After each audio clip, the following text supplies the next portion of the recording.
agradecerte que hayas tenido la gentileza de participar hoy día con nosotros. Como sabes, esta discusión ha sido muy difícil acá. Como sabes, el proceso constituyente nuestro es antecedido por una gran movilización, por un proceso de movilización impresionante que se realizó en Chile, seguido por un proceso de pandemia que ha sido particularmente difícil para nosotros, ¿sí? Una pandemia que nos está dando duro, especialmente hoy día. Y bueno, un poquito antes de la revuelta del 18 de octubre, se crea un grupo de académicos de la Universidad de Chile que nos llamamos académicos autoconvocados, en el sentido de autoconvocarnos justamente para la discusión constitucional, ¿sí? Esa era una de las cosas que nosotros estábamos más interesados, poder discutir cuáles eran los grandes lineamientos de la nueva constitución en torno también, o sea, generales, pero también en torno a lo que a nosotros nos interesa, ¿cierto? Que es la educación superior, la ciencia y la tecnología, los conocimientos en general. Y bueno, y ahí hemos estado tratando de sobrevivir la pandemia, pero hemos estado tratando de aportar al proceso, así que Gonzalo nos contó de que tú tenías una discusión bien interesante. Y entonces ahí dijimos, ya, invitémoslo, y no sabíamos si iba a decir que sí, después ahora no sabíamos si iba a llegar, así que bueno, pero en fin. Así que eso, agradecerte a nombre de AAU la gentileza que has tenido, pedirte si una vez grabado esto lo podemos poner en nuestras redes, e invitarte a estar en contacto con nosotros, a visitar nosotros tenemos una página donde nosotros vamos subiendo cosas, así que te vamos a dar el link, etcétera. Así que bienvenido, bienvenido. Ya, Gonzalo. Bien, buenas tardes a todas y todos. Efectivamente tenemos el placer de poder contar con Rubén Martínez Dalmau para esta charla sobre cómo y qué se discuten en los procesos constituyentes. Yo quería hacer una breve presentación de Rubén. Él luego se va a exponer más o menos en 30-35 minutos para que podamos después pasar a un set de preguntas. Bueno, Rubén Martínez Dalmau es doctor en Derecho, es profesor de la Universidad de Valencia, es investigador en el área de Derecho y es político también. Es vicepresidente del Consejo de la Generalidad Valenciana en estos momentos. Y lo más importante, creo yo, para los efectos nuestros hoy día, es que ha sido asesor de procesos constituyentes y asesor en la redacción de estas constituciones, en el proceso constituyente venezolano 1999, en Bolivia 2006-2007 y en Ecuador 2008. Y en esa calidad es que la Central Unitaria de Trabajadores, la CUT chilena, lo contactó y lo incluyó en un comité asesor que ha formado la CUT para poder acompañar a la Central Unitaria de Trabajadores en el proceso constituyente de sus propios candidatos, y luego cuando esta constitución empiece a actuar en la Convención Constitucional, poder también asesorar con contenidos.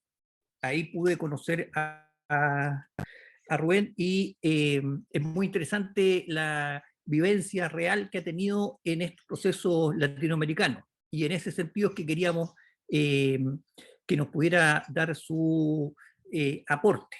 Que es una constitución como han quedado redactadas, está esta parte de principio axiológica, está después la parte de reglas, qué discusiones se han dado allí, cuál es la importancia de poder fundamentar cada una de las frases que vaya en la Constitución, porque seguramente después cuando se hagan las leyes, estos legisladores irán a ver cuál es el espíritu del articulado de la Constitución, es decir, una serie de cuestiones ya prácticas y particulares que él las ha vivido. Entonces quisiéramos escucharlo. Y también a lo mejor en las preguntas van a salir cómo podemos plantear ciertos temas específicos. Por supuesto, nosotros como profesores de universidad nos interesa cómo queda el tema de educación superior, pero también el tema de educación en general, cómo se hace esa bajada en un proceso constituyente. Entonces, sin más, dejo con ustedes a Rubén Martínez. Bueno, pues muchísimas gracias, estimado Gonzalo. Un placer conocerlos, un placer conocerte Gonzalo, Natalia, bueno, a Eric lo conocía, pero un placer encontrarte también aquí. Y bueno, y enhorabuena por ese magnífico proceso en el que están participando, ¿no? Y además, cuando me cuentan que son académicos autoconvocados, pues la verdad es que me emociono, porque efectivamente yo he estado presente en los 3 últimos procesos constituyentes latinoamericanos, y lo cierto es que la parte académica o digamos la parte progresista académica ha tenido un papel importantísimo en los 3 procesos constituyentes. Y de hecho, en el que no estuve presente, pero sí estudié mucho, que fue lo que llamamos el primer gran proceso constituyente del nuevo constitucionalismo, que fue el colombiano del 90, más nada porque tenía en aquella época 10 y algunos años, pues también, como saben, nació a partir de un elemento importante surgido desde la universidad, que fue el que produjo todo el movimiento de la séptima papeleta y dio lugar a ese medio que es el referéndum constituyente para poder avanzar hacia un proceso constituyente, que es el que luego se ha utilizado también en Ecuador, en Chile, etc., ¿no? Así que enhorabuena en primer lugar, y enhorabuena al pueblo chileno que está viviendo lo que va a ser una página nueva de su historia, una página muy importante, ¿no? Porque, y creo que esa es la mejor forma de empezar. No ha habido ningún proceso constituyente democrático en el mundo, ningún proceso constituyente que no haya traído mejores condiciones de vida para las personas, para los pueblos. Todos los procesos constituyentes democráticos del mundo siempre han traído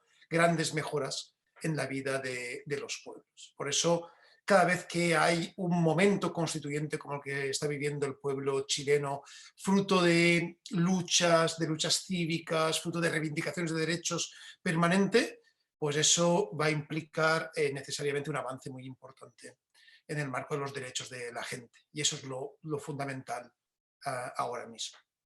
Bien, respondiendo un poco a la solicitud que me ha hecho Gonzalo, voy a dividir mi intervención en tres elementos. Podía ser mucho más extensa, de hecho también justamente participé durante todos los jueves de febrero pasado en un seminario de la CUT sobre formación constituyente, que está en sus redes y también lo pueden ver, pero sí que creo que podemos sintetizarlo en 3 elementos fundamentales a la hora de hablar de mi experiencia como académico y como integrante y cooperante técnico en los procesos constituyentes, que es, en primer lugar, ¿qué es una constitución democrática? Muy rápidamente, ¿en qué momento se sitúan ustedes ahora mismo? En segundo lugar, ¿qué elementos tiene que tener una constitución democrática o que va a ser fruto de ese proceso constituyente? Y en tercer lugar, ¿qué cuestiones hay que estar alerta a la hora de entender cómo va a continuar el proceso constitucional? Porque recuerden que el proceso emancipador no acaba con el proceso constituyente, sino que continúa con el desarrollo constitucional, ¿no? Y les digo que eso lo hago desde el punto de vista académico. Yo soy profesor titular de Derecho Constitucional en la Universidad de Valencia y además durante 11 años he dirigido uno de los grupos de investigación más importantes sobre teoría del poder constituyente, que es Democracia Más, grupo de investigación sobre poder constituyente y nuevo constitucionalismo, y además, bueno, pues tengo una serie de publicaciones que pueden revisar en la web de Academia, ponen mi nombre en Google, Rubén Martínez Dalmau Academia, y les va a salir toda la lista de publicaciones, libros, artículos en revistas sobre teoría del poder constituyente. Por tanto, es algo que trabajo habitualmente. Entonces, desde mi faceta académica y desde mi faceta, mi compromiso con el avance emancipador de los pueblos, les voy a plantear esta intervención. ¿Qué es una constitución?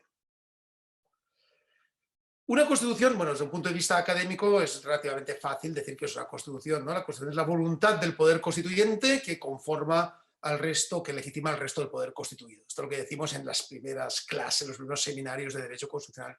Pero claro, esto no es todo, la Constitución es mucho más. La Constitución es un momento, es como una foto fija en los procesos emancipadores que tiene la humanidad desde que existe el Estado contemporáneo, ¿no? Recuerden que los momentos constituyentes, es decir, las constituciones, son relativamente jóvenes.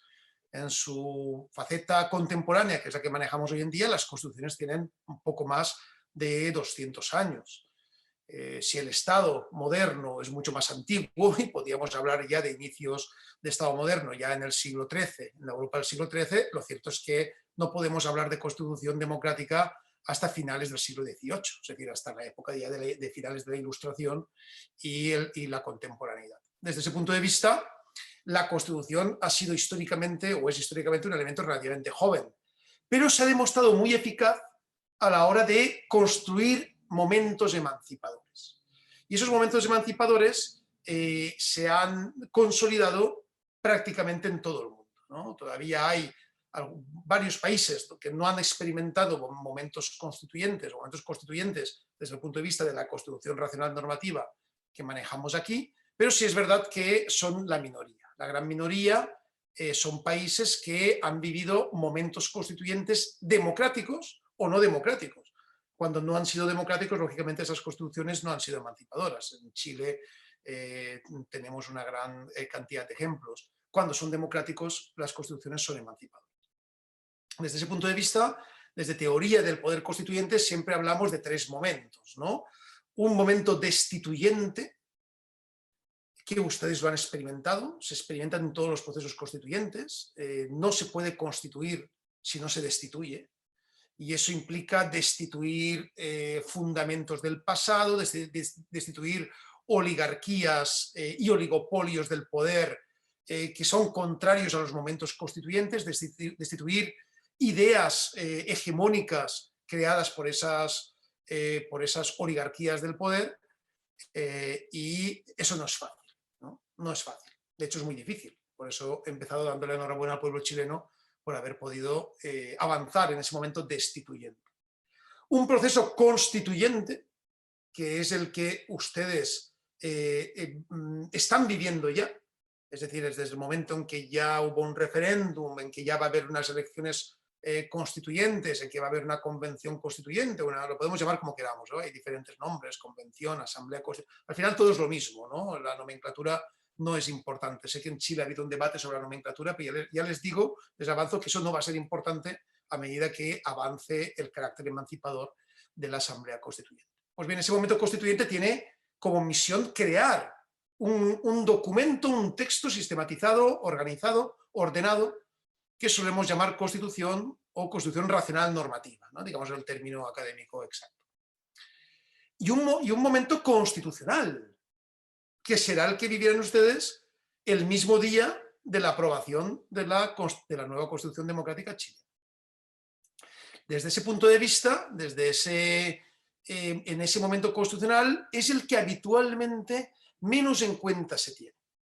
Es decir, cuando hay procesos constituyentes, y eso digo desde mi experiencia, habiendo estado en las 3 comisiones de redacción de los 3 últimos procesos constituyentes latinoamericanos, se piensa mucho en la Constitución, se piensa mucho en los avances que está habiendo desde la Asamblea Constituyente, pero no se piensa en el momento constitucional, es decir, en el momento post-constituyente, ¿no? El término post-constituyente no es teóricamente un término exacto, porque no es que el marco constitucional no sea constituyente, también es constituyente, es lo que solemos llamar una manifestación indirecta del poder constituyente, porque al fin y al cabo es la voluntad constituyente la que se aplica en ese marco constitucional, pero sí nos ayuda a entender, ¿no? Nos ayuda a entender a qué me refiero cuando hablo de momento constitucional. Por tanto, momento destituyente, momento constituyente y momento constitucional. Y así se repite permanentemente, porque los momentos constituyentes se van dando históricamente. Esta no va a ser nunca, no va a ser en ningún caso la última constitución que va a tener el pueblo chileno. Eso sería no entender cómo funcionan los momentos constituyentes. Los momentos constituyentes funcionan justamente a través de avances democráticos que se consolidan en diferentes constituciones. Y luego vendrá alguien y les dirá, no, pero es que la Constitución norteamericana, que dura tanto tiempo en la historia, bueno, en primer lugar, tendríamos que preguntar cuál de las 51 constituciones que hay en Estados Unidos se refieren, porque hay 50 constituciones federadas que además se modifican permanentemente, y una federal que tiene menos modificaciones, pero también se ha modificado habitualmente. Y en segundo lugar, hay que entender que en el caso norteamericano hay un Tribunal Supremo que actúa, de hecho, como poder constituyente de facto, ¿no? Pero bueno, esto sería otro tema a tratar en otro momento. Lo normal es que los momentos destituyentes sean sucedidos por momentos constituyentes y sean sucedidos por momentos constitucionales. ¿Puede no ocurrir así? Por supuesto, puede no ocurrir así. Cuando los poderes oligárquicos son más fuertes que los poderes democráticos, lo que se hace es abortar el momento constituyente por varias vías. Casos como esos en la historia ha habido un montón. El último, por cierto, en Honduras, hace ya varios años, cuando el presidente Zelaya planteó un proceso constituyente a través de un referéndum y el día de la votación salió el ejército y cerró las urnas. Entonces ya no hay poder constituyente democrático, lógicamente. El poder constituyente ahí era las oligarquías y los poderes fácticos, ¿no? Esto no va a ocurrir en Chile porque yo creo que el movimiento democrático es enormemente fuerte y por lo tanto nadie se va a atrever ahora mismo a paralizarlo porque sería realmente un desastre en todos los sentidos. Por lo tanto, la Constitución es una foto fija de un proceso emancipador dialéctico y que en esa foto fija tiene marcada una voluntad constituyente, una voluntad popular.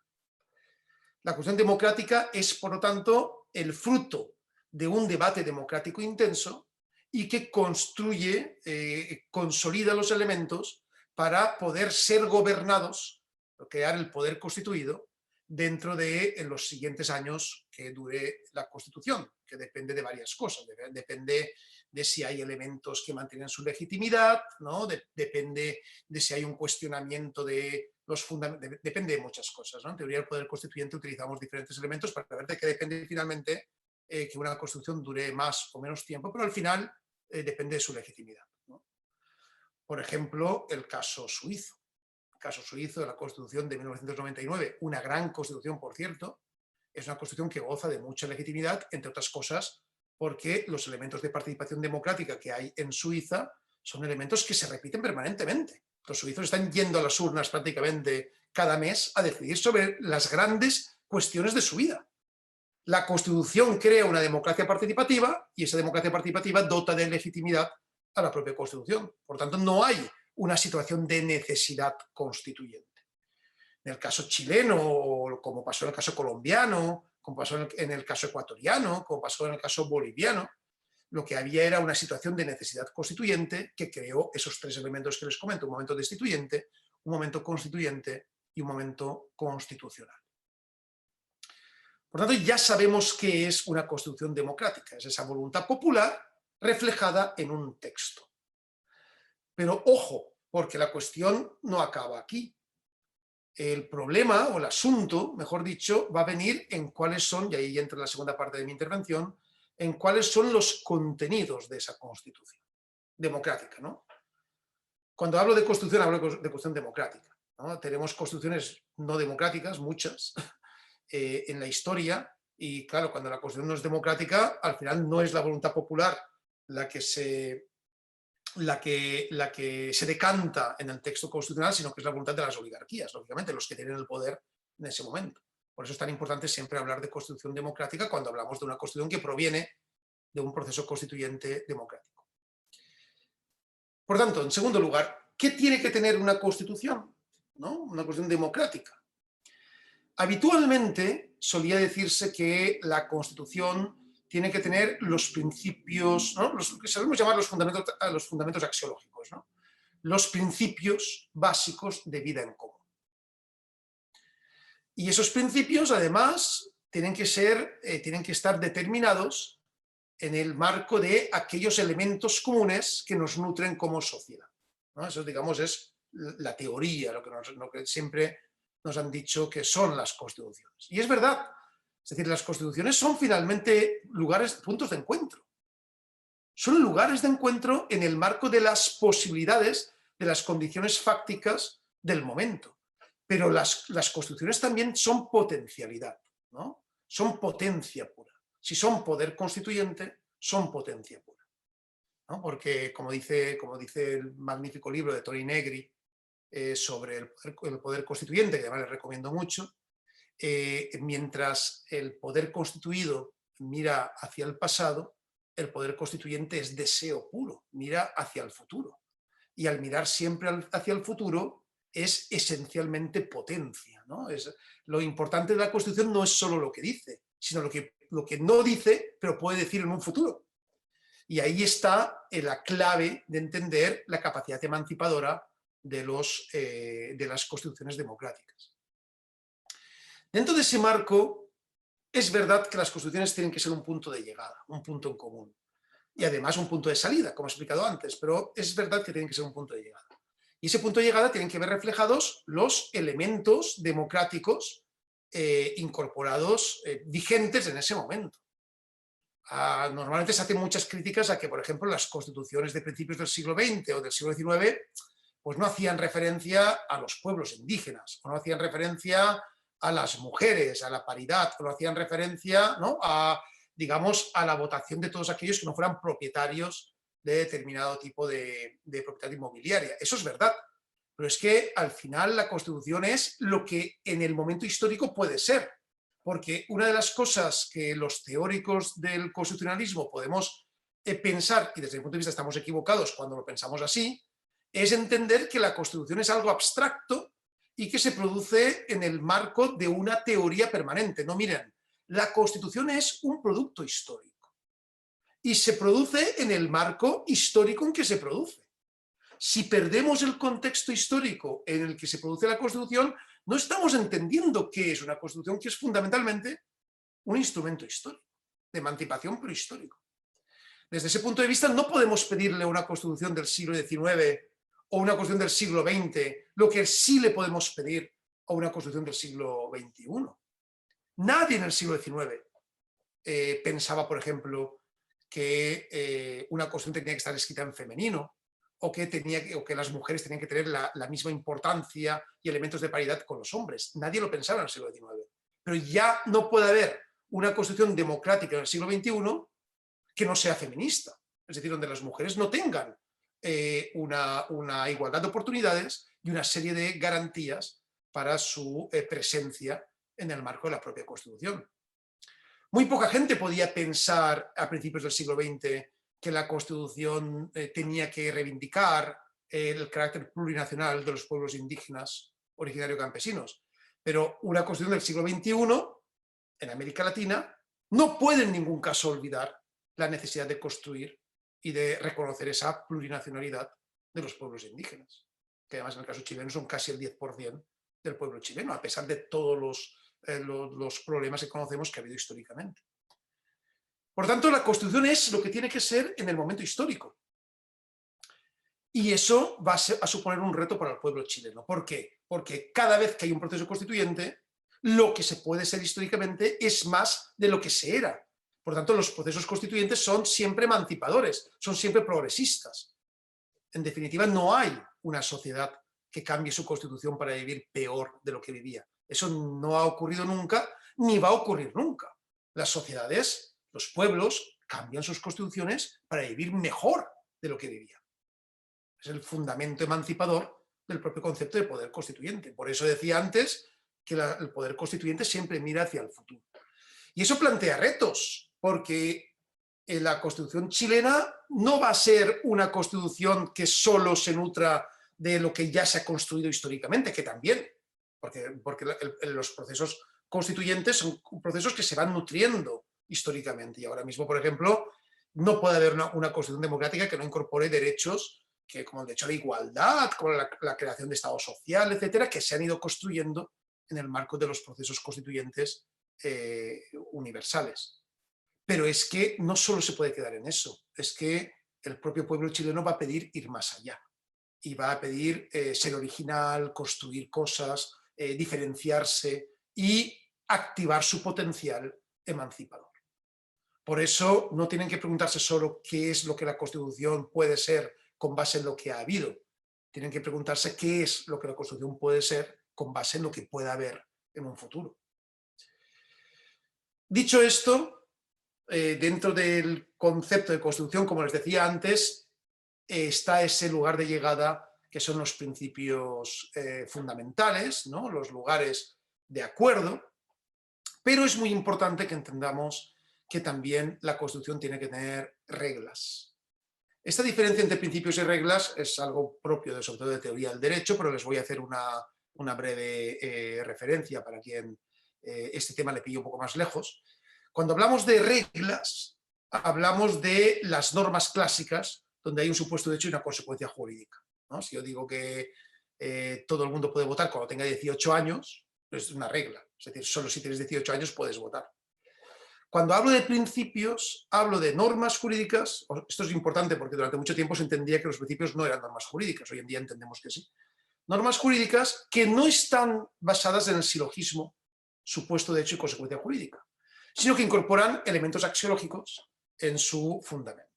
Por ejemplo, cuando yo hablo del principio de justicia, o el principio de democracia, o cuando digo que el principio de libertad, o cuando digo que todos tenemos derecho a ser iguales, ¿no? El principio de igualdad, aquí no hay un supuesto de hecho y una consecuencia jurídica. Aquí lo que hay es una serie de elementos incorporados, axiológicos, incorporados en una norma, y los principios actúan de manera diferente, actúan a través de lo que solemos conocer como la ponderación, ¿no? Es decir, no hay una regla que nos dice que si no tienes 18 años no puedes votar, sino que vas a tener que ponderar con otros principios para hacerlos actuar. Bueno, esto es un tema un poco más técnico que si quieren un día les explico con mayor detalle. ¿Qué es lo que ocurre? Lo que ocurre es que cuando el poder constituyente se activa, entiende que los principios son expresiones más amplias de ese carácter constituyente emancipador. Para ponerles un ejemplo, es más amplio decir que todos tenemos derecho a la democracia, ¿no? Derecho a la democracia, que decir cuántos diputados tiene que tener la Cámara de Diputados. ¿Ven? Es decir, el poder constituyente normalmente no le gusta tener que decir cuántos diputados, qué edad, cuántas personas. Normalmente no le gusta, porque el poder constituyente mira hacia el futuro, lo que quiere es expresar ese futuro en términos principistas. Hablar del principio de pluralismo, del principio de igualdad, del principio de identidad, del principio de solidaridad. Pero mi experiencia, y estos son debates que ha habido en los 3 procesos constituyentes en los que yo he estado, es que las reglas son más garantistas que los principios a la hora de aplicar la Constitución. Es decir, el principio de democracia podrá ser entendido dentro de 5 años por un juez de una forma o de otra. Pero si yo digo que todo el que tenga 16 años puede votar, ahí se reduce enormemente la capacidad interpretativa del órgano, del intérprete del derecho, y por lo tanto la voluntad constituyente queda mucho mejor reflejada y queda mucho más claramente identificada. Es más difícil para el poder constituido evadir esa voluntad constituida.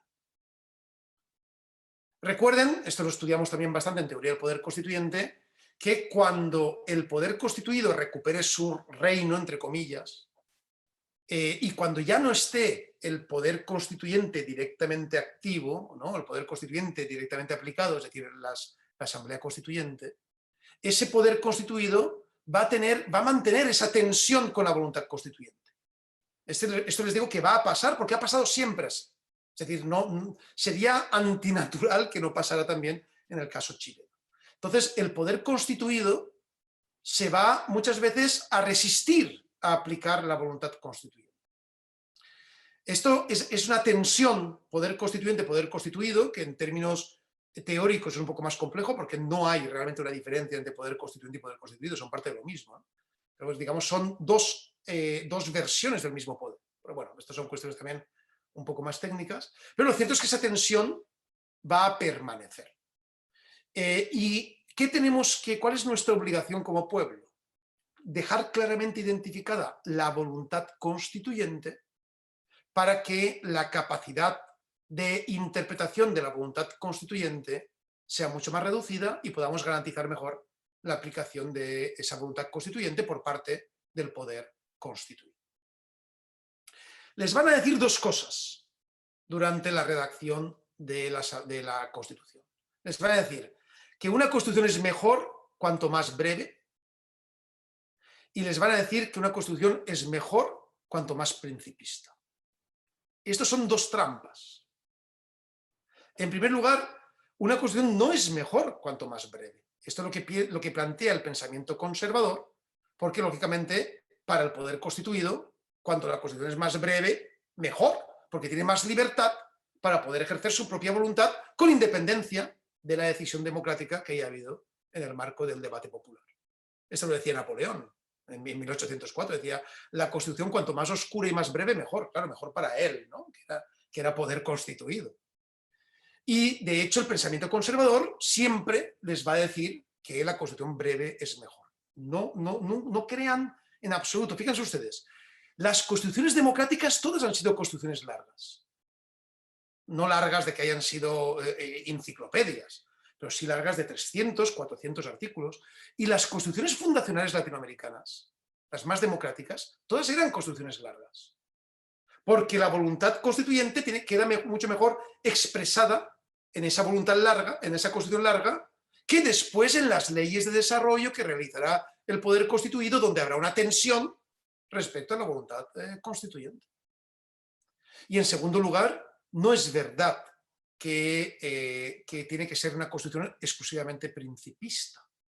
Esto es una tesis manejada sobre todo por el neoconstitucionalismo, pero es una tesis errónea, porque lo que hace una constitución esencialmente principista es dar mucho mayor margen de maniobra a la ley posterior para poder incluso interpretar de manera contraria a la voluntad constituyente esos principios. Porque recuerden, y esto es un fundamento básico de la interpretación constitucional, que es otro de los temas a los que me dedico y tengo un par de módulos de doctorado que son bastante interesantes en ese sentido, yo siempre empiezo en la misma clase con la misma frase.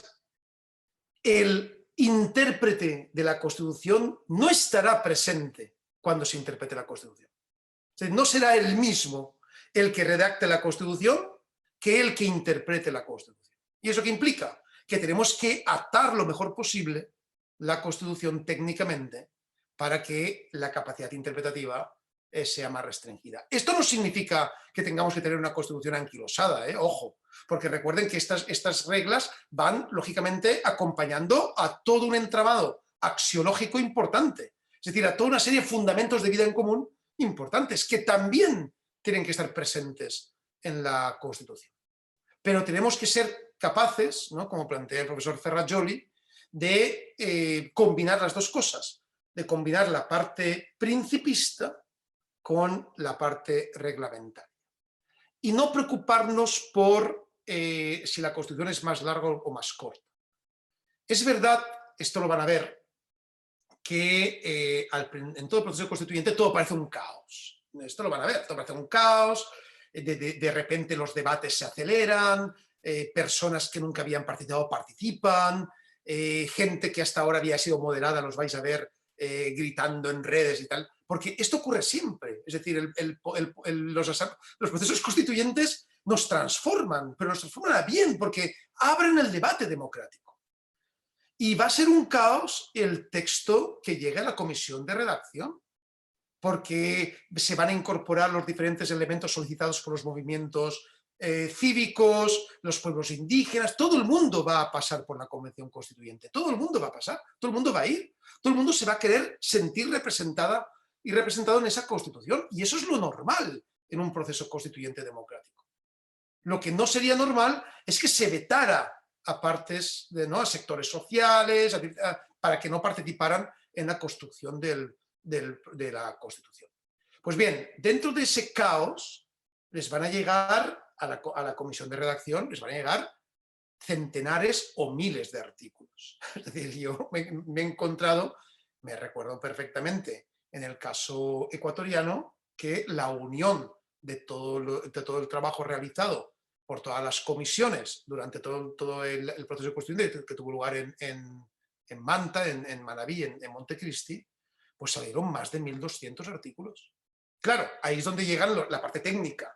La parte técnica es recoger todo ese entramado y sintetizar, aclarar, incorporar, ordenar, organizar, hasta que salieron los 444 artículos que tiene la actual Constitución de Montecristi, que es un número razonable, ¿no? Yo siempre entiendo, nunca he visto ninguna Constitución que pase de los 500 artículos, pero entre 350 y 450 es un número, digamos, habitual en las constituciones democráticas.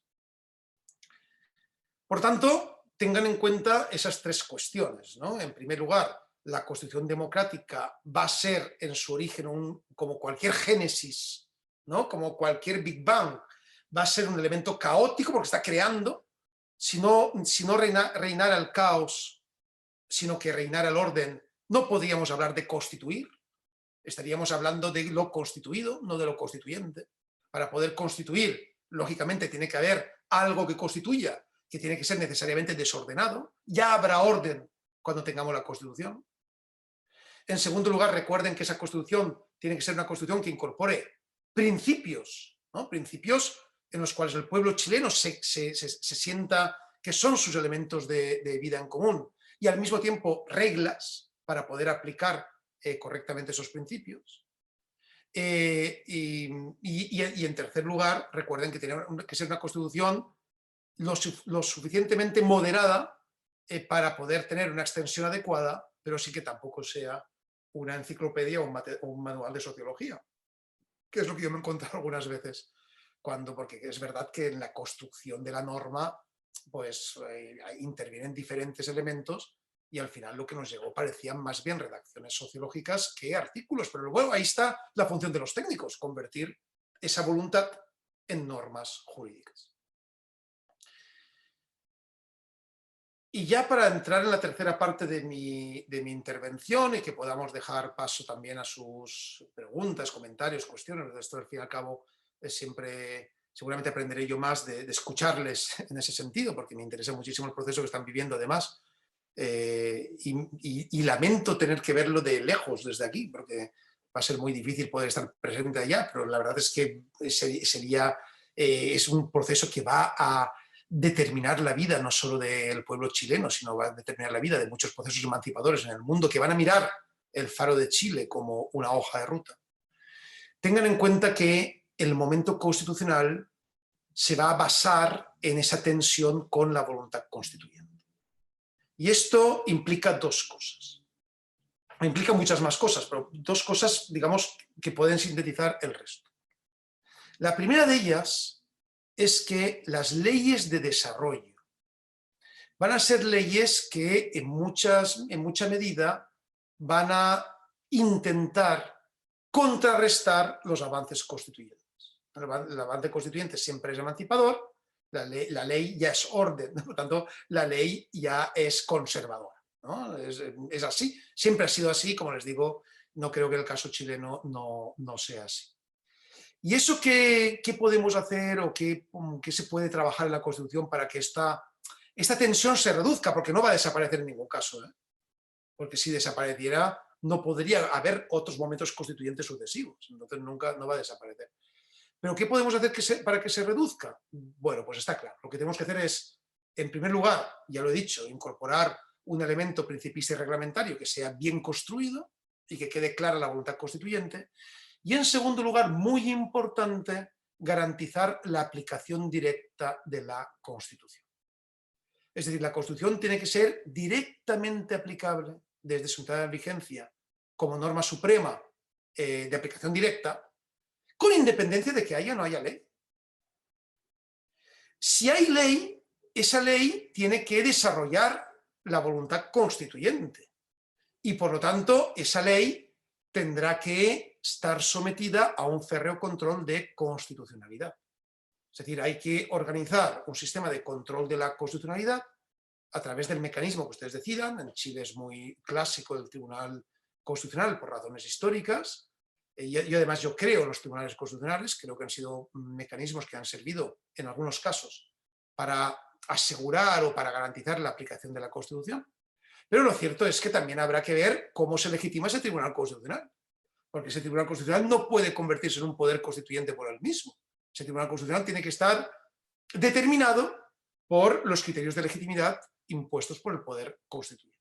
Es decir, tiene que haber mecanismos de control democrático de la voluntad del Tribunal Constitucional, ¿no? El caso suizo es muy interesante, en ese sentido, cómo funciona. El caso irlandés es muy interesante. El caso irlandés es fundamental, porque además el caso irlandés, cuando hay alguna duda, siempre se pregunta al pueblo. Entonces, claro, ahí no hay ya ninguna duda, porque es el poder constituyente finalmente el que se acaba inclinando por una solución o por otra. Por tanto, las leyes tienen que ser leyes que desarrollen la Constitución, pero no que impidan la aplicación directa de la Constitución. Porque si hubiera por algún caso una posibilidad de que la ley pudiera impedir el desarrollo y la aplicación directa de la Constitución, les aseguro que es lo que va a pasar. Es decir, al día siguiente de ser aprobada la Constitución, les aseguro que las leyes no estarán desarrollando la Constitución, sino que estarán impidiendo la aplicación de la Constitución, porque la ley es orden, forma parte de otra intención. Por eso es tan importante que tengamos esos mecanismos de control de la constitucionalidad. Y en segundo lugar, y con esto ya voy terminando, es fundamental que se circunscriba mecanismos de reforma democrática de la Constitución. Toda Constitución democrática tiene que ser reformada democráticamente.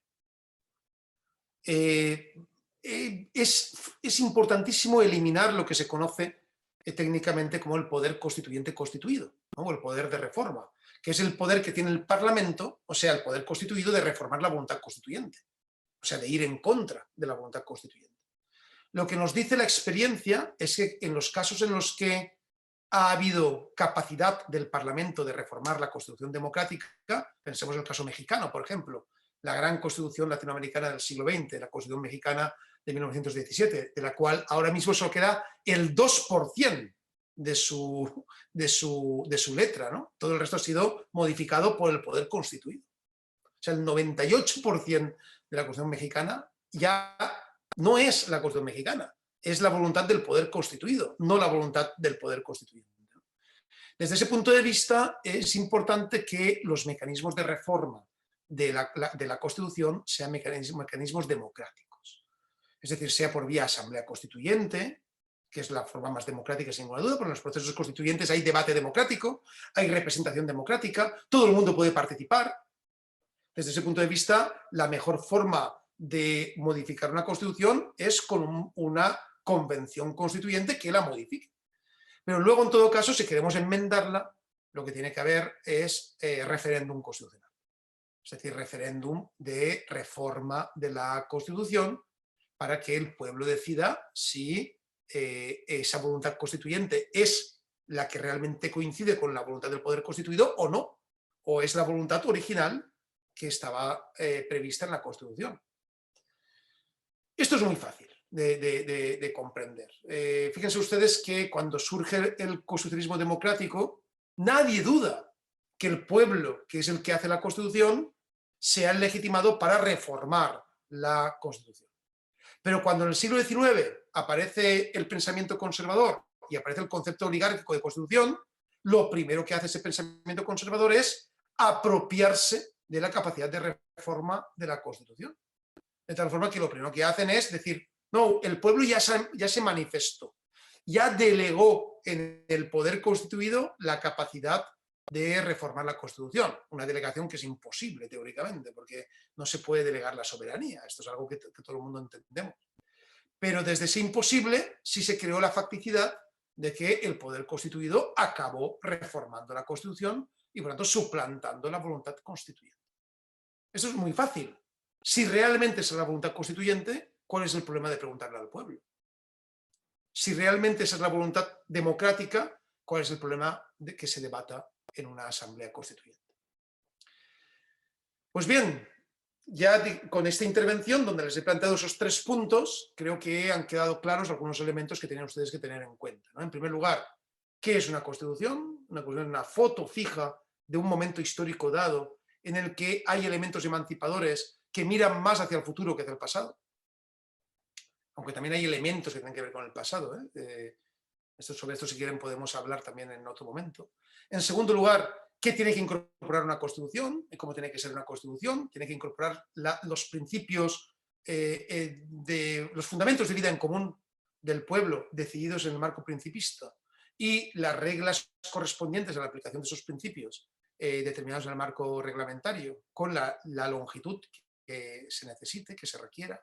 Y en tercer lugar, cómo actuará el poder constituido y la garantía que tenemos de que ese poder constituido siga sometido a la voluntad del pueblo chileno. ¿Y eso cómo se hace? Incorporando elementos de control sobre esa actividad del poder constituido, que es fundamentalmente la aplicación directa a la Constitución, y un control concentrado, un control fuerte de la constitucionalidad y una reforma democrática de la Constitución. Creo que me he pasado un poco del tiempo que me había dado Gonzalo, pero creo que valía la pena para cerrar un poco el discurso o el debate que les comento. Y bueno, reiterarles que realmente es un placer poder colaborar con ustedes, con una comunidad académica tan comprometida, tan democrática como es su caso. Y me siento muy orgulloso de poder hacerlo esta noche. Esta noche aquí, ya sé que es por la tarde allí en Chile. Muchas gracias.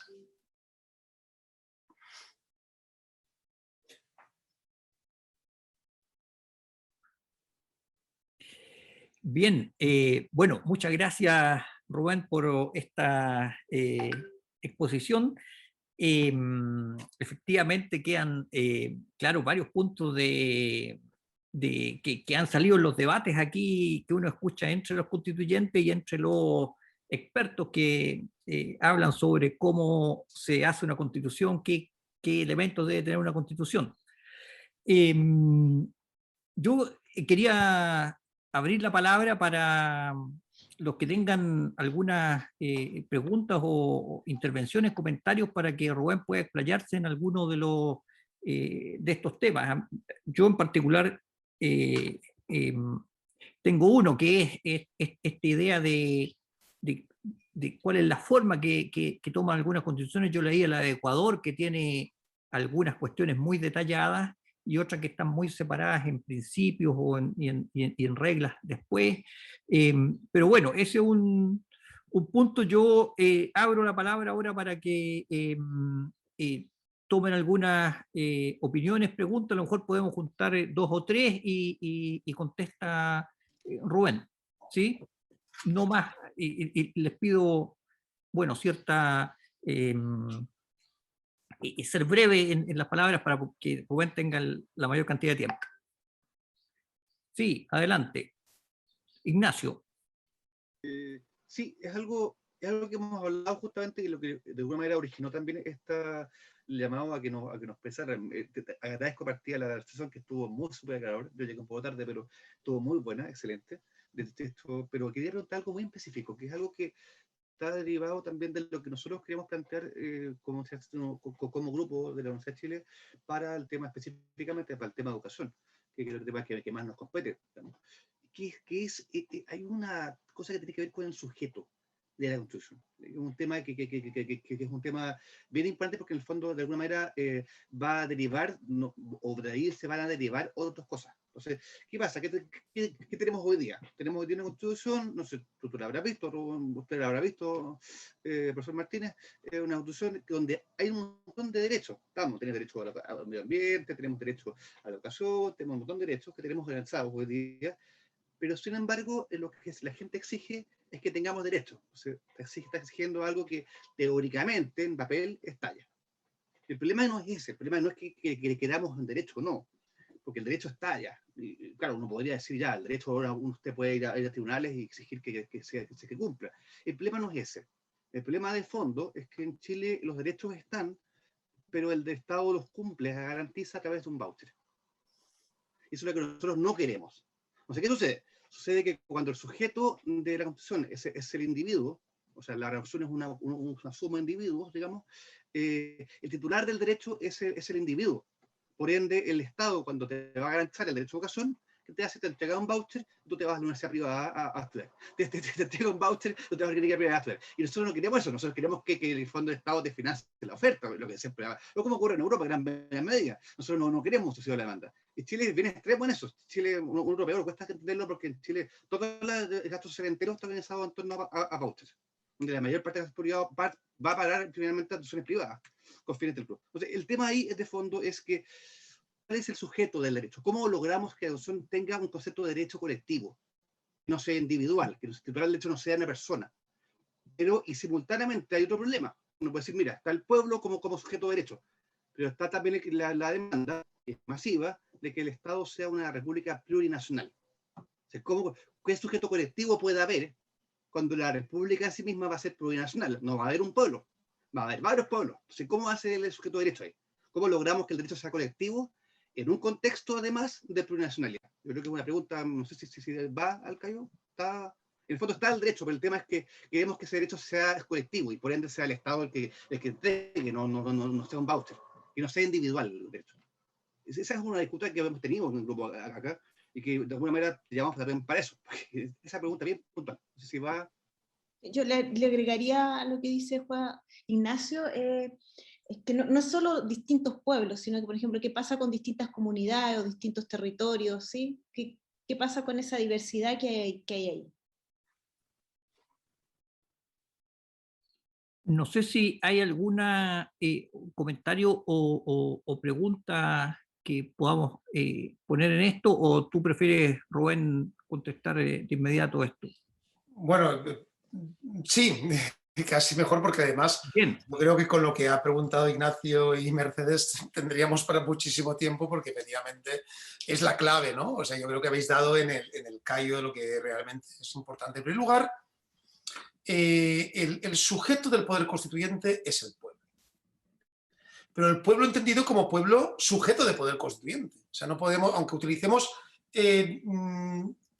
significantes comunes, no tienen significados comunes. Es decir, el pueblo constituyente no es igual que el pueblo indígena, ¿no? Es decir, justamente ayer en las jornadas de la Universidad de Valencia sobre la Constituyente de Chile, que estamos organizando, también colaboró el profesor Eric Palma, estaba hablando justamente de este tema, ¿no? Sobre esta cuestión en particular. Es decir, el concepto pueblo indígena o el concepto de derechos colectivos no interpela al sujeto pueblo constituyente. Eso no ha pasado nunca, porque el sujeto pueblo constituyente es un fundamento histórico necesario para la construcción del Estado. Entonces no hay ningún problema con construir una plurinacionalidad, como se ha hecho, por ejemplo, en el caso boliviano. El caso boliviano, el gran problema del caso boliviano, una gran constitución, por cierto, que si no la conocen, les recomiendo mucho que la conozcan, ¿no? Empieza un artículo 1 magnífico con un concepto que yo he llamado de metacomplejidad, ¿no? Un metacomplejo, donde dice que Bolivia es un Estado unitario social de derecho plurinacional comunitario, sin comas, sin puntos, sin nada. ¿Por qué? Porque esa construcción del concepto Estado que incorpora todos los elementos crean una metacomplejidad que hace que esté representada la verdadera naturaleza de ese Estado construido por el pueblo boliviano.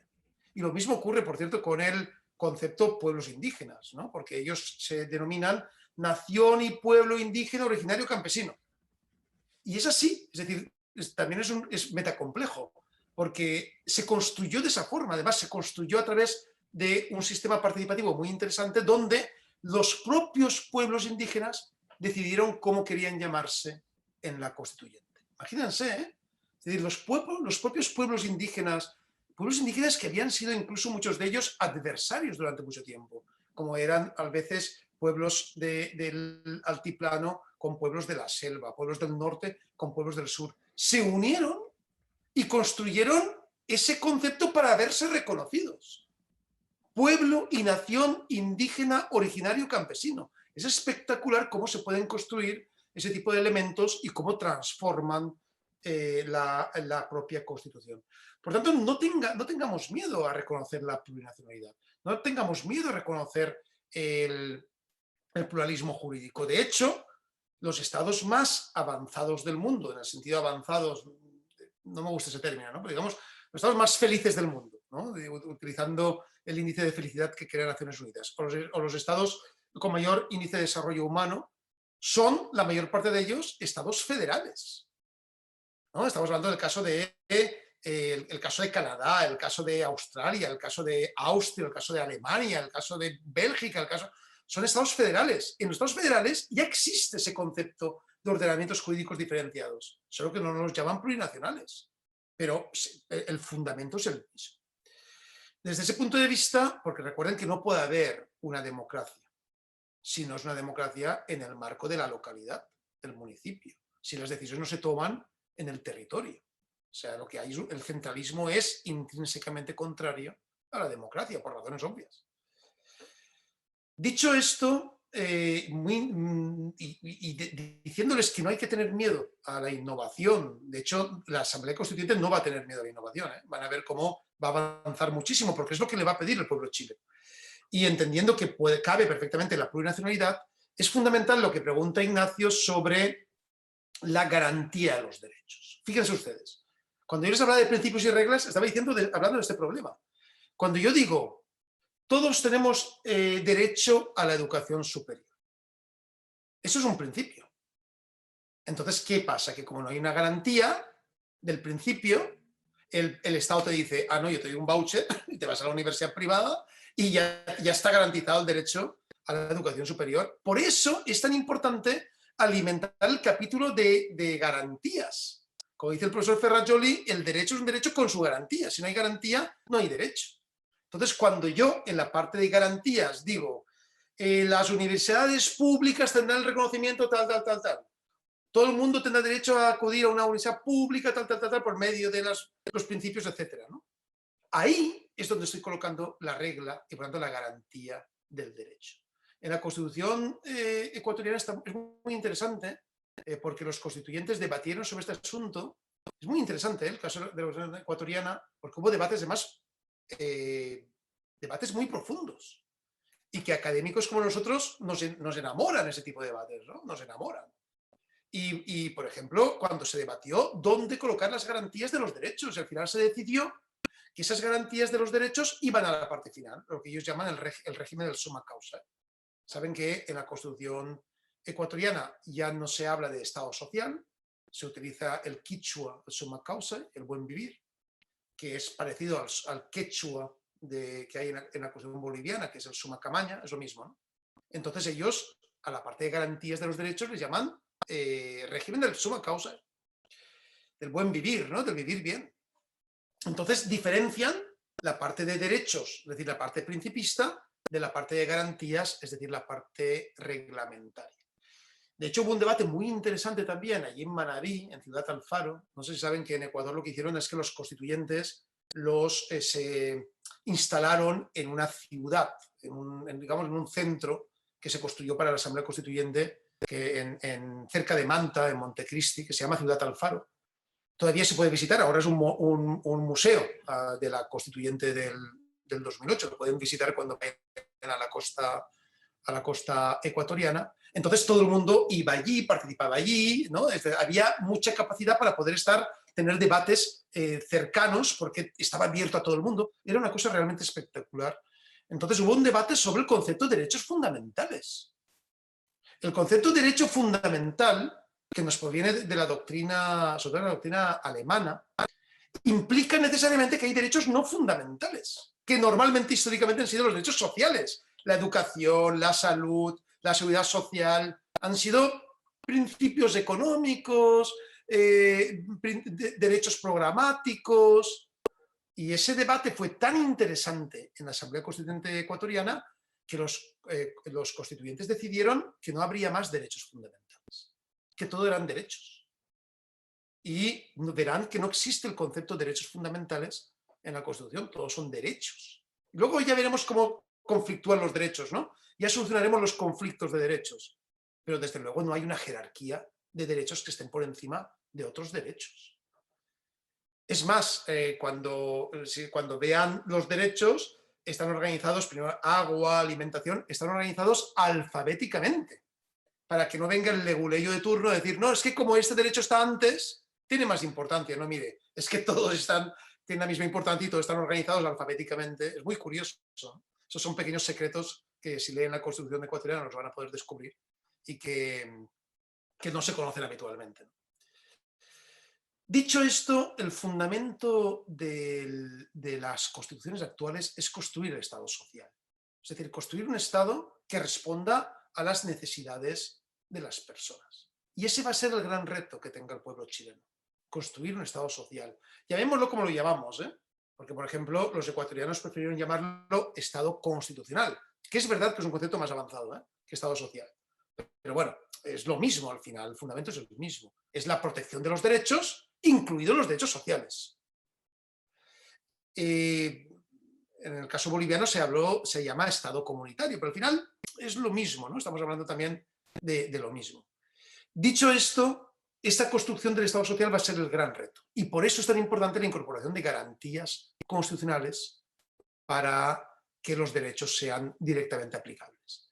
Por tanto, por un lado, no tengan ningún miedo en innovar, la plurinacionalidad, algo muy importante que no hemos hablado, y si quieren hablamos un poco, en los derechos de la naturaleza, ¿no? Algo tan fundamental ahora mismo en Chile como es que la naturaleza sea reconocida como sujeto de derechos, una innovación que nos proviene de los años 2000, de hace 20 años, y que fue por primera vez constitucionalizada en Ecuador en 2008, pero que hoy en día es un programa de Naciones Unidas, el programa de Harmony with Nature.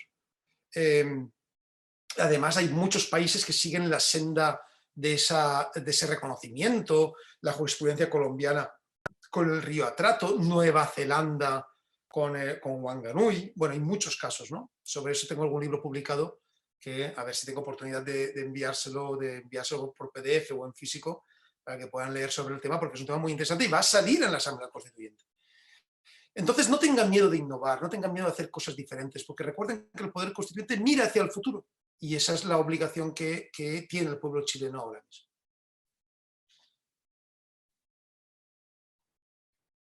Bien, gracias Rubén. Eric, adelante. Sí, un par de comentarios y también precisiones en relación con las preguntas y el comentario de Rubén.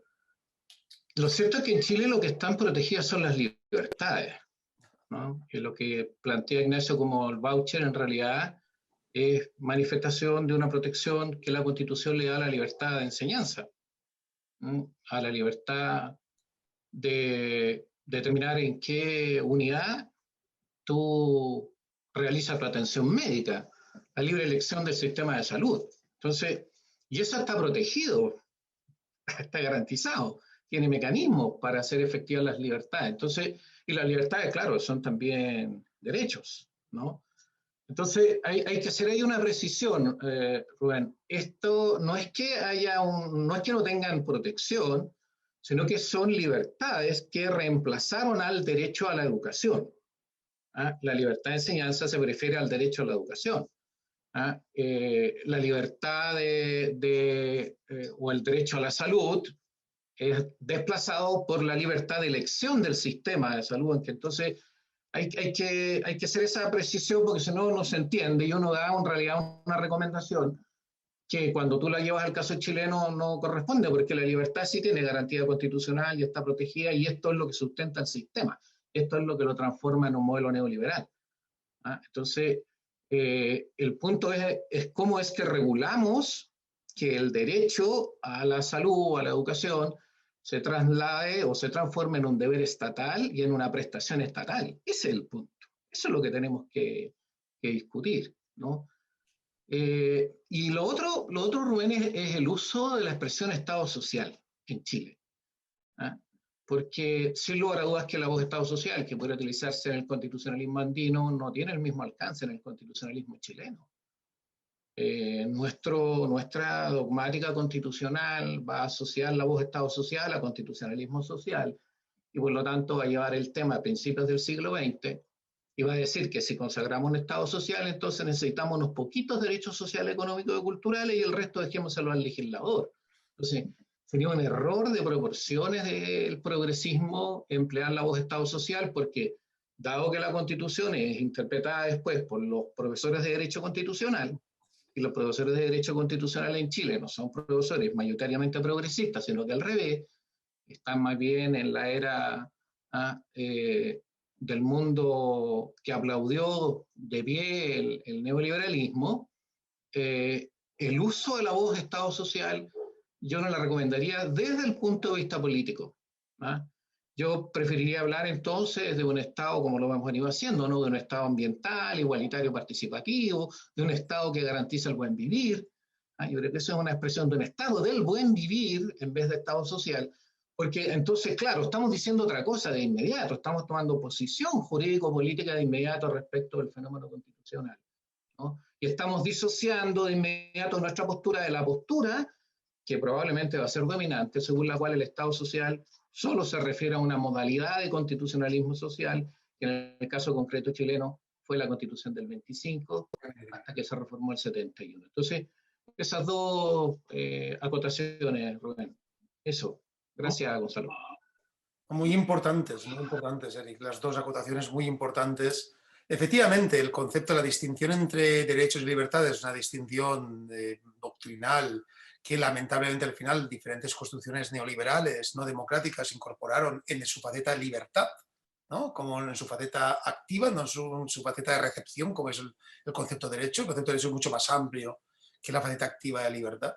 Y, por supuesto, produjeron una desactivación de la capacidad emancipadora de la Constitución. Y eso tú lo has explicado muy bien y hay que tenerlo así en cuenta. Por eso yo, de hecho, en la doctrina española, hasta hace algún tiempo, era hegemónica la diferencia entre derechos y libertades. Yo nunca la uso en clase, desde luego, porque yo siempre hablo de derechos, que es el elemento emancipador, ¿no? La libertad es una faceta del derecho, desde luego es una faceta muy limitada, ¿no? Así que muy interesante, muy importante tu aportación. Y sobre Estado social estamos de acuerdo, ¿eh?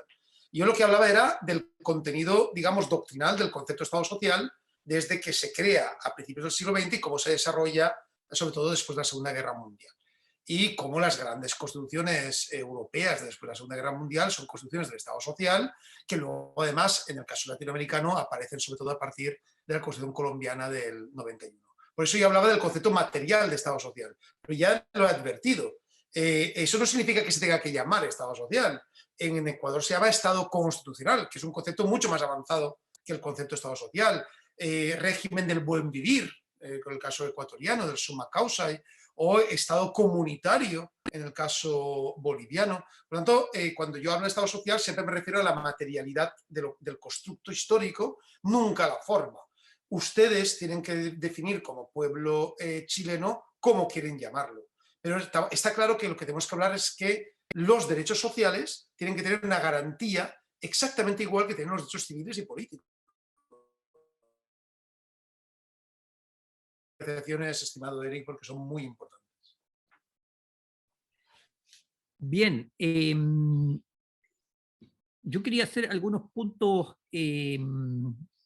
bien particulares sobre el caso chileno, ya que está Eric Palma aquí también puede ilustrarnos a lo mejor con esta pregunta, que es, bueno, uno es el asunto, por ejemplo, que se da en la minería en Chile, que ya ha sido a lo mejor nombrado, de que en el articulado se dice que Chile tiene el dominio imprescriptible, inalienable, absoluto, y hay otra palabra más, sobre todas las minas. Sin embargo, lograron doblarle el pescuezo a eso y con la ley orgánica de concesiones plenas quedó en nada. ¿Cómo se evitan ese tipo de cuestiones en la Constitución? Entiendo que es con las reglas, pero ¿cómo puede llevarse a cabo y cómo ha ocurrido en otros países? Y ahí va el segundo punto también. ¿Qué ocurre después de la Constitución? Estas leyes que están en contradicción con la Constitución escrita quedan derogadas inmediatamente. Hay que hacer un trabajo para derogarlas, hay que hacer el entramado legal de nuevo. ¿Cómo ha sido la etapa de transición en estos procesos? Lo dejo ahí para Rubén y para Eric. Eric, si quieres. No, contesta tú primero y yo después me voy en concreto al tema de la ley de concesiones. Vale, perfecto, muy bien. Bueno, en primer lugar, efectivamente, vamos a ver, el problema es cuando no hay suficientes garantías de control de la constitucionalidad en el marco de la propia Constitución y, por tanto, no se da ese control efectivo. En principio, toda Constitución tiene una disposición derogatoria que dice que es contraria a la propia Constitución todas las leyes anteriores quedan derogadas, todas las leyes anteriores sean contrarias a la propia Constitución. Ese es el carácter derogatorio del ordenamiento jurídico anterior.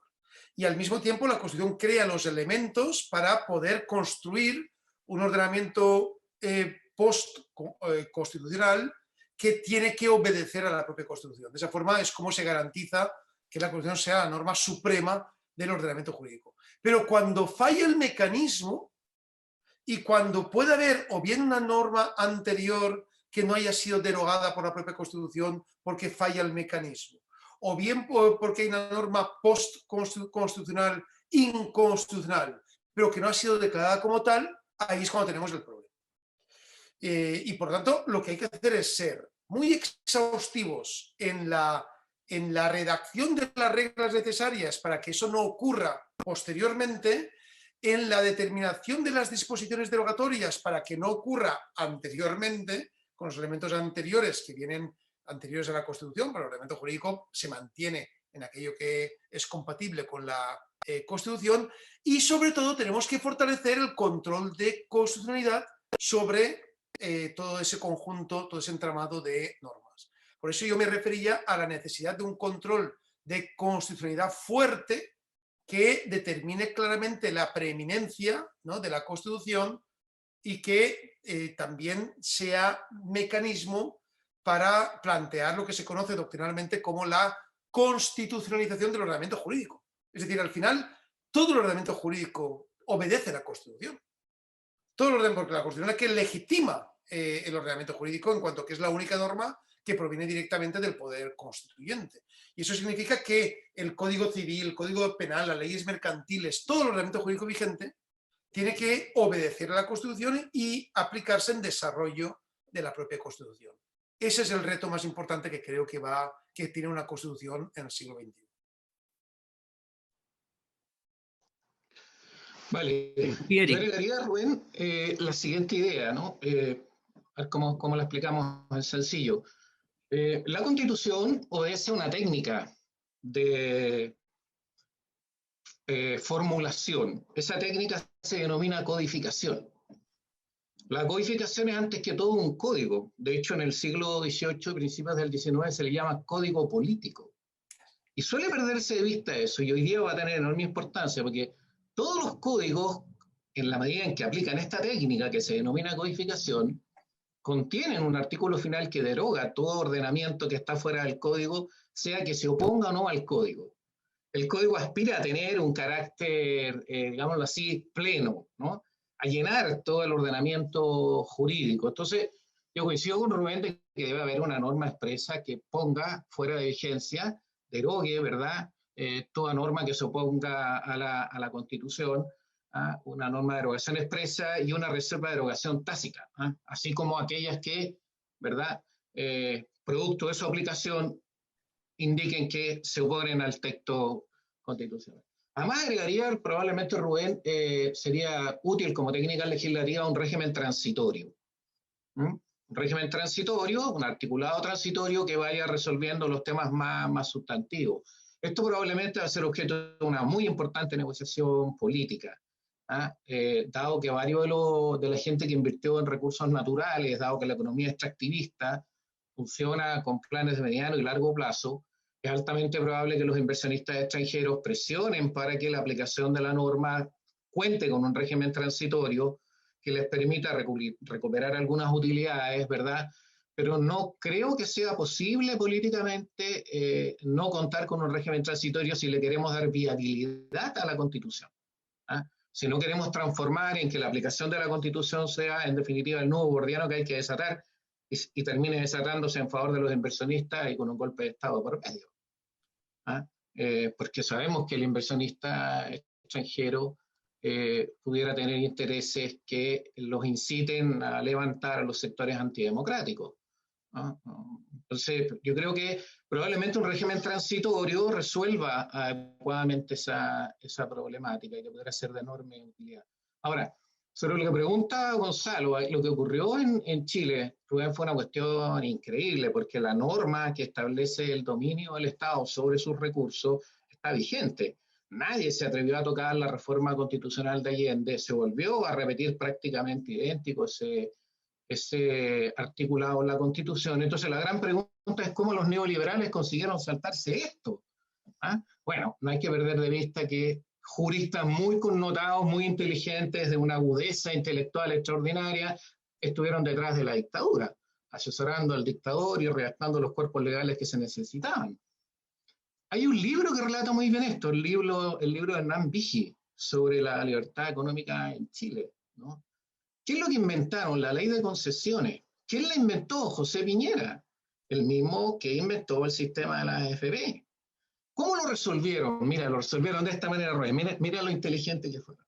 Resulta que fortalecieron el derecho de propiedad de tal manera que ese derecho de propiedad era oponible a cualquier acción del Estado, ¿ah? En términos de que las reglas de expropiación y las reglas de compensación están absolutamente desequilibradas en favor del propietario particular. Y establecieron un conjunto de garantías para el derecho de propiedad. ¿Ah? Establecieron, entre otras cosas, esta idea de que las limitaciones al derecho de propiedad no pueden afectar al derecho de propiedad en su esencia. ¿Ah? O sea, esa regla que se supone se aplica a todos los derechos, por supuesto, se aplica también a la propiedad. Entonces, ¿qué hicieron? Respecto de la concesión, ¿ah? El derecho del concesionario se le trató como un derecho de propiedad sobre la concesión. De tal forma que la propiedad sobre la concesión se pudo oponer a la propiedad estatal, y dado que la propiedad privada estaba por sobre el interés estatal, la protección de la concesión sobre la vía de la propiedad privada terminó haciendo prácticamente inservible la disposición que establece el dominio del Estado chileno, ¿ah? Que, como decía muy bien Gonzalo, es inalienable, imprescriptible y todas las otras características que alguna vez nos aprendimos. Entonces, ¿qué es lo que hay que hacer aquí? El problema no es la regla, si la regla tal como está, el problema es la ley de concesiones, que además tiene el carácter de ley orgánica constitucional, con todo lo que eso significa desde el punto de vista de los quórum. Entonces, lo que hay que hacer evidentemente es ese tema, probablemente discutirlo también a nivel constitucional, ¿ah? Es decir, establecer una regla del tipo que ninguna concesión podrá interpretarse en el sentido de privar al Estado, ¿ah? De tal y tal cuestiones, ¿no? O decir que en ningún caso la protección de la concesión puede significar que no se puedan desarrollar las políticas que democráticamente el Estado ha establecido en materia de seguridad social, protección del medio ambiente, etcétera. O sea, hay distintos mecanismos, ¿ah? Probablemente Rubén en eso puede orientarnos un poco más, ¿no? Pero yo creo que la clave va a ser entonces estar ahí, poner mucha atención cuando se discuta esto, y yo no tengo la menor duda que parte importante de los partidos van a estar porque la ley de concesiones y las concesiones en general no estén en el orden constitucional, sino que queden entregados al legislador, y van a tratar de generar una figura semejante a la que tienen hoy día para seguir gozando de las ventajas de las que gozan hoy día. Entonces es un tema que va a haber que discutir con mucha fuerza y con mucha intensidad y con mucha claridad también, ¿no? Esa puede ser una explicación, Gonzalo. A lo mejor hay otras, pero esa es la primera que se me viene ahí como plausible. Bien, sí, muchas gracias. Era porque ahora está precisamente con el alto precio del cobre y con la idea de poner un royalty, ha vuelto la idea de la renacionalización y salen Claro. estos eventos. Dejo a Ignacio, yo pongo un tema que a lo mejor Ignacio lo va a poner también: ¿qué ocurre con estos tratados internacionales que tiene Chile, que dicen que son tratados supraconstitucionales, los tratados, y que es la polémica que hay hoy día también con el TPP-11? Ignacio. Sí, tenía una pregunta y un comentario, porque el comentario creo que es clave para poder entender también, porque yo creo que todos entendemos eso, pero para poder aclararlo. El comentario, pregunta parecida a la que comentaba Gonzalo, que tiene que ver con fondo con que tenemos una reforma constitucional que es la que posibilita la constituyente, y que dice que la constituyente debe respetar los tratados internacionales. Y se supone que se hizo pensando en el Tratado de Derechos Humanos, pero no se especifica. Entonces, puede significar que cualquier tratado comercial también eso. Y eso entra en contradicción con la idea de que la convención, digamos, es soberana. Eso es una pregunta, pero lo otro es un comentario que es aparte, que está vinculado a entender también cómo funciona el neoliberalismo en Chile. El neoliberalismo chileno es bien especial. No se parece en nada al resto del mundo. O sea, no hay ningún país que tenga un tipo de neoliberalismo como el de Chile. Porque el neoliberalismo chileno funciona con un Estado muy fuerte. Funciona con un Estado muy fuerte, muy regulador y muy intrusivo. Eso es bien interesante. Porque, por ejemplo, en el ámbito de los servicios públicos, por ejemplo, los mercados que existen hoy día en educación, en pensiones, en salud, no existirían sin el gasto público. O sea, si el Estado no deja de entregar el voucher a las universidades privadas, se desaparece la mayoría de las universidades privadas.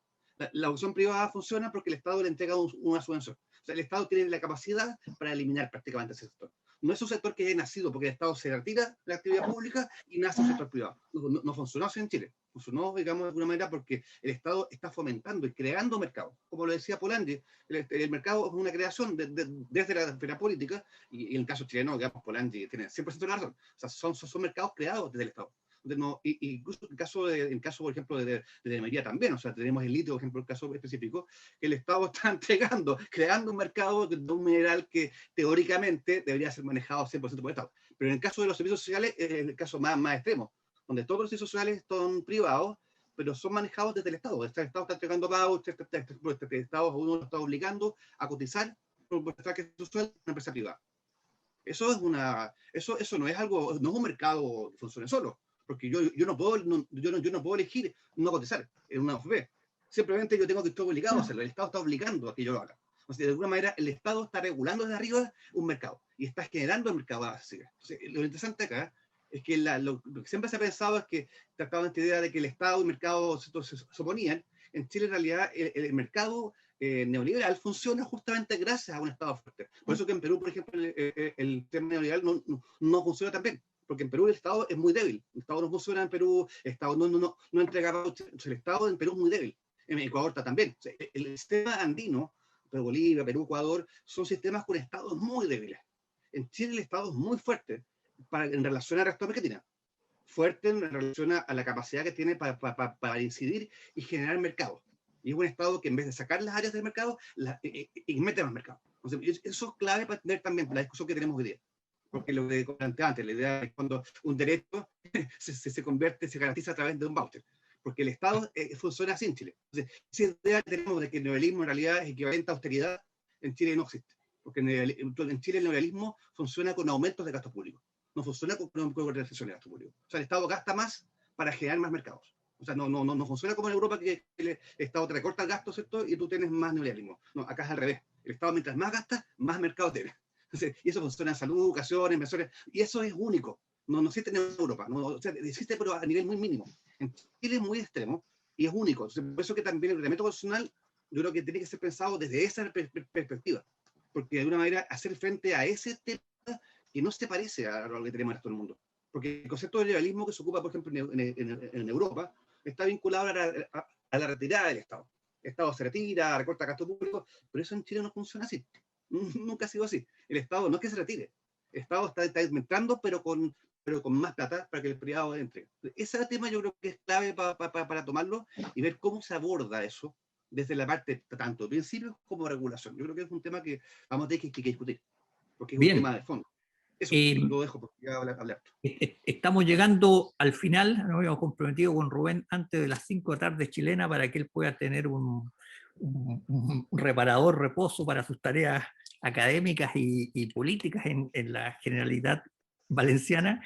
Así que si hay alguna pregunta concreta o algunos comentarios, este es el momento, o si no, dejamos a Rubén para que nos hable esto de los supraacuerdos que tiene Chile y un comentario final de su presentación que quiera hacer.